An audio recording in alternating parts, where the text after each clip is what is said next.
Bonjour.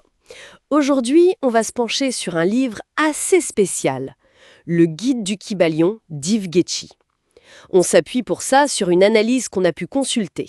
L'idée, c'est de voir un peu comment Guéchi s'y prend pour redonner vie à un texte clé de l'hermétisme, le Kybalion, qui date quand même de 1908. Oui, publié par les fameux Trois Initiés.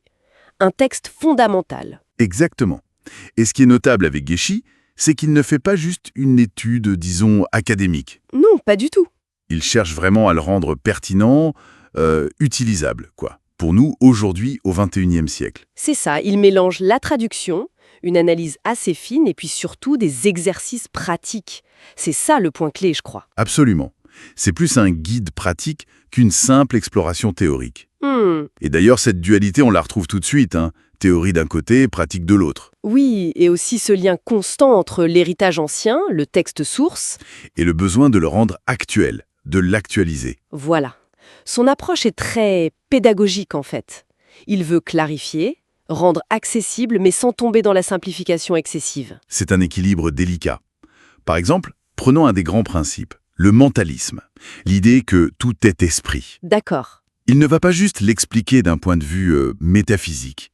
Il montre comment ça peut se traduire concrètement dans la gestion de nos pensées au jour le jour. C'est ça, l'invitation, c'est vraiment d'incarner ces lois, pas juste de les comprendre avec la tête. Il faut que ça descende dans la vie quotidienne en quelque sorte. Tout à fait. Et pour revenir aux exercices pratiques, c'est là, je pense, l'apport majeur de son travail selon l'analyse. Ah oui.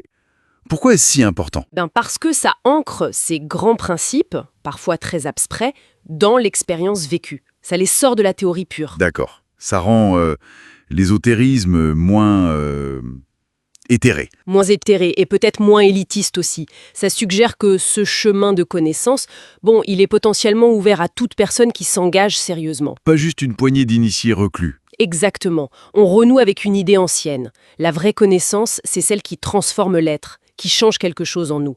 Et son style d'écriture, comment on pourrait le décrire? L'analyse en dit croix. Elle souligne un équilibre assez réussi.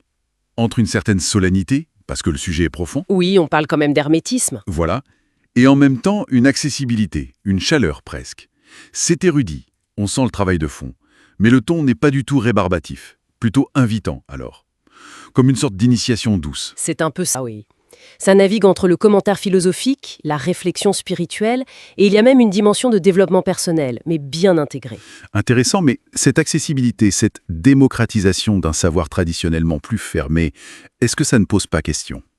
L'analyse aborde ce point? Oui, elle mentionne cette critique potentielle, le risque de dilution, en quelque sorte. Mais elle nuance tout de suite. Elle souligne que Guéchi fait ça avec beaucoup de respect pour l'esprit du Kybalion. C'est une adaptation pensée pour aujourd'hui, pas une simplification abusive ou une trahison. D'accord. C'est plus une ouverture qu'une dénaturation. C'est ça l'idée qui ressort. Ouvrir une porte, rendre la sagesse vivante pour notre époque. Donc au final, l'impression générale qui se dégage de cette analyse, c'est que c'est un travail plutôt réussi. Solide. Oui, solide, pertinent, utile aussi bien pour quelqu'un qui découvre complètement le sujet que pour une personne déjà un peu familière avec l'hermétisme. Il y a plusieurs niveaux de lecture possibles. Un pont bien construit entre cette sagesse ancienne et nos vies d'aujourd'hui alors. C'est exactement ça. La vision de l'hermétisme qui en découle est cohérente. Elle est même humaniste, je dirais. Pas juste une quête de savoir secret.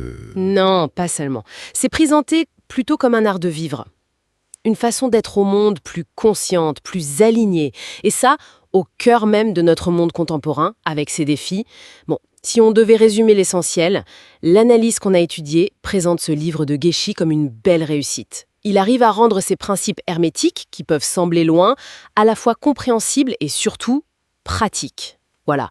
Grâce à cette approche équilibrée, qui met l'accent sur l'expérience personnelle, sur le vécu. C'est vraiment l'idée de rendre la sagesse opérationnelle. Tout à fait. Et ça nous laisse peut-être avec une question, pour conclure, inspirée justement par cette insistance sur l'incarnation. Ah oui. Si cette connaissance hermétique, comme le suggère Guéchi, ne prend vraiment tout son sens qu'en étant vécue au quotidien, alors quelle transformation concrète, même petite, pourrait-on voir dans nos vies si on s'engageait vraiment à appliquer ne serait-ce qu'un seul de ces grands principes fondamentaux? Belle question pour réfléchir. Qu'est-ce que ça changerait concrètement?